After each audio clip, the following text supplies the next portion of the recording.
Pueblo dominicano, en relación con la reciente operación militar de los Estados Unidos en Venezuela, acontecimiento que aún continúa en proceso de evolución y desarrollo, debemos decir que a través de nuestro partido, la Fuerza del Pueblo, sustentamos la necesidad de evitar cualquier derramamiento de sangre que afecte al pueblo venezolano. Por consiguiente, aspiramos a que por medio del diálogo y la búsqueda de consenso se pueda arribar a una paz duradera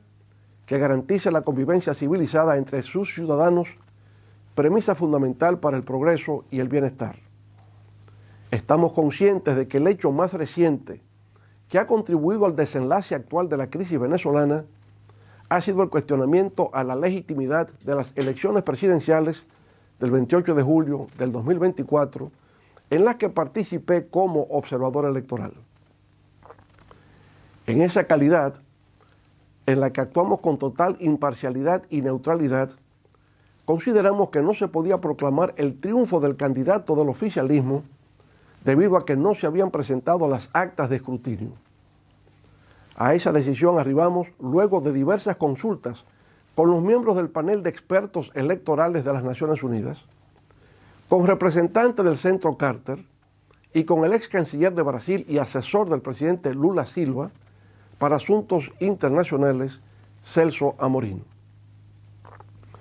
Al ocurrir el proceso electoral en esos términos, recomendamos en nuestras declaraciones finales, citamos, poner en el centro de la consideración nacional un genuino y productivo diálogo político interno entre los propios venezolanos, termina la cita. A eso agregamos, citamos, esta propuesta busca ofrecer un camino hacia la paz, la reconciliación y la estabilidad política en Venezuela y esperamos que pueda ser aceptada y apoyada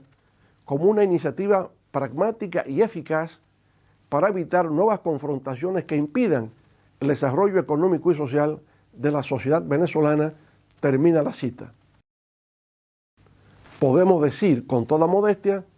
que fuimos de los primeros en diagnosticar la crisis de legitimidad que había surgido como resultado del proceso electoral y haber ofrecido un camino de diálogo, de paz y concordia para su solución. Tenemos la convicción de que de haberse aceptado esas recomendaciones, que fueron también asumidas por otros observadores electorales, no se habría llegado a las circunstancias actuales. Esto lo aclaramos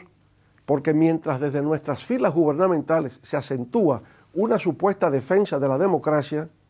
sin hacer referencia a principios y valores relacionados con la soberanía, la integridad territorial y la libre determinación de los pueblos, nosotros la hemos asumido con responsabilidad y entereza desde la génesis misma del conflicto. Hemos sido y seguimos siendo partidarios de la democracia en la República Dominicana y más allá de nuestras fronteras. En el plano nacional,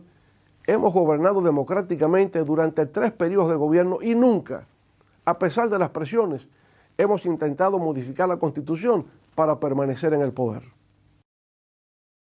En lugar de tomar partido frente a las controversias regionales, la República Dominicana ha perdido, durante la actual gestión de gobierno, la oportunidad de convertirse en un foro de resolución de conflictos o en la capital de la paz en América Latina, como se proclamó al término de la Cumbre de Río celebrada en nuestro país en el 2008 al solucionarse la crisis diplomática entre Colombia, Ecuador y Venezuela. Somos del criterio de que toda controversia entre estados debe resolverse en el marco de la Carta de las Naciones Unidas, de la ONU, y en el ámbito regional por la de la Organización de los Estados Americanos, OEA. Nunca estará de más recordar las hermosas palabras que constituyen el preámbulo de los principios acordados en San Francisco, California, en el 1945, al término de la Segunda Guerra Mundial, las cuales dicen así, citamos, nosotros, los pueblos de las Naciones Unidas, resueltos a preservar a las generaciones venideras del flagelo de la guerra, que 2 veces durante nuestra vida ha infligido a la humanidad sufrimientos indecibles, reafirmamos la fe en los derechos fundamentales del hombre, en la dignidad y el valor de la persona humana, para la cual se requiere practicar la tolerancia y a convivir en paz como buenos vecinos, termina la cita. Por tales motivos, en la Fuerza del Pueblo compartimos lo estipulado en el artículo 2 de las normas de Naciones Unidas, de la necesidad de que sus Estados miembros diriman sus controversias internacionales por medios pacíficos, de tal manera que no se pongan en peligro ni la paz, ni la seguridad internacional, ni la justicia. Asimismo, de abstenerse en sus relaciones internacionales de recurrir a la amenaza o al uso de la fuerza contra la integridad territorial o la independencia política de cualquier Estado o en cualquier otra forma incompatible con los propósitos de las Naciones Unidas. En términos similares, apunta la Carta de la OEA, cuando en su artículo 3 establece, citamos, el orden internacional está esencialmente constituido por el respeto a la personalidad, la soberanía e independencia de los Estados y por el fiel cumplimiento de las obligaciones emanadas de los tratados y de otras fuentes del derecho internacional, termina la cita. Desde los tiempos coloniales, las luchas de las grandes potencias, en aquella época entre Inglaterra, Francia, Holanda y España,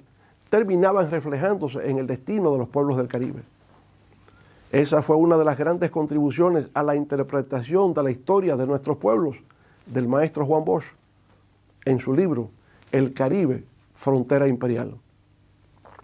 Ahora, las tensiones políticas internacionales, con el surgimiento de nuevas potencias, amenazan nuevamente el porvenir de nuestras naciones. América Latina y el Caribe son reconocidos internacionalmente como zona de paz. Y no deseamos que las turbulencias actuales que desestabilizan otras áreas del mundo vuelvan a enseñorearse en nuestro horizonte. Al hacer referencia sobre lo acontecido en la patria de Simón Bolívar, su santidad, el Papa León XIV, expresó su preocupación por la evolución de la crisis y manifestó su deseo de que la situación derive en un futuro sereno de colaboración, estabilidad y concordia, con especial atención a los más pobres. Instó también el Santo Padre a superar la violencia y a emprender caminos de justicia y paz, al tiempo de reclamar respeto a la soberanía de Venezuela, al Estado de Derecho y a los derechos humanos en todos y cada uno. Por su parte, el secretario general de las Naciones Unidas, Antonio Guterres, en declaraciones ofrecidas ante el Consejo de Seguridad, por medio de la Secretaría General Adjunta para Asuntos Políticos y de Mantenimiento de Paz, representada por Rosemary DiCarlo, sostuvo, citamos,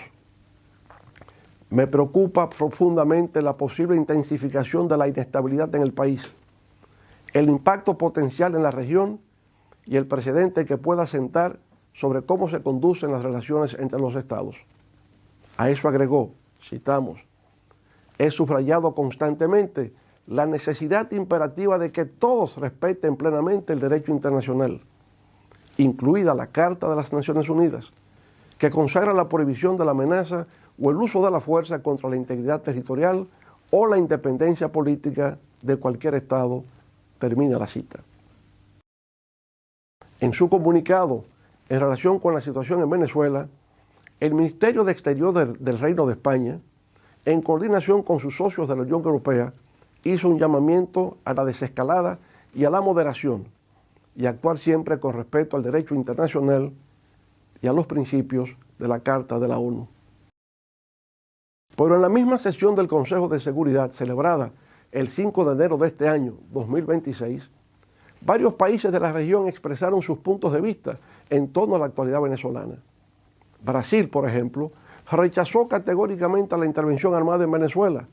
a la que calificó de flagrante violación de la Carta de las Naciones Unidas, advirtiendo que los bombardeos y la captura de su presidente traspasan una línea inaceptable. México, por su lado, condenó la acción militar estadounidense al considerarla una violación del artículo 2 de la Carta de las Naciones Unidas y un golpe al multilateralismo. Subrayó la prohibición del uso o la amenaza de la fuerza, que constituye un principio fundamental del derecho internacional, y recordó que corresponde a los pueblos decidir su propio destino mediante soluciones pacíficas, democráticas y negociadas. Chile también reafirmó el compromiso de su país con la soberanía, la integridad territorial, la solución pacífica de las controversias y la prohibición del uso de la fuerza, principios fundamentales para la paz y la seguridad internacionales. Panamá, igualmente, al expresar su preocupación por la situación y su posible impacto en la paz y la estabilidad regional, llamó a centrar los esfuerzos internacionales en una salida democrática y pacífica. Así también se expresaron otras delegaciones, aunque preciso es reconocer que entre los países latinoamericanos miembros no permanentes del Consejo no hubo unanimidad. Desde el 2002, la crisis venezolana ha pasado por distintas etapas, lo que no ha permitido la convivencia democrática entre sus ciudadanos. Muchos de ellos inclusive han tenido lamentablemente que trillar los caminos del exilio. Desde esa época, hace 24 años, hemos estado presentes haciendo el esfuerzo desde nuestras humildes posibilidades por contribuir a la paz y a la democracia en ese hermano país. Primero, a solicitud del Centro Carter, cuando se nos planteó participar como mediador para superar las confrontaciones entre gobierno y oposición. Luego, en el 2015, cuando nos correspondió encabezar la observación electoral organizada por UNASUR, en que salió triunfante la Mesa de la Unidad Democrática, la MUD, con 112 de los 167 diputados de la Asamblea Nacional. Posteriormente, otra vez en nuestro rol de mediación en la crisis del 2017, junto a un representante del Papa Francisco, y nuevamente como observador electoral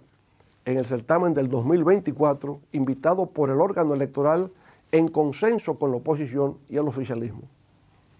Así pues, durante casi un cuarto de siglo, nuestro papel en Venezuela ha sido el de alguien que, en comunicación con el gobierno y los distintos grupos de oposición, ha actuado siempre de manera desinteresada en favor de la paz, la concordia y la democracia del pueblo venezolano. De eso podemos decir que nos sentimos profundamente orgullosos, pues ha sido también una forma simple y sencilla, pero honesta y profunda, de contribuir a devolverle a Venezuela todo lo que ese país ha contribuido con nuestra República Dominicana, a recibir en su tierra a nuestro padre fundador Juan Pablo Duarte y apoyar a los líderes del exilio en sus luchas por derrocar la dictadura de Rafael Leónidas Trujillo. El drama de Venezuela sigue en una diaria evolución, razón por la cual desde la Fuerza del Pueblo hacemos un llamado a la sensatez, a la tolerancia y al diálogo, para que entre todos los miembros de la familia del pueblo venezolano vuelva a resplandecer la llama de la libertad, la justicia y la democracia. Mientras tanto, aquí en nuestro país, la República Dominicana, esperamos que en este año 2026 el pueblo dominicano disfrute de progreso y prosperidad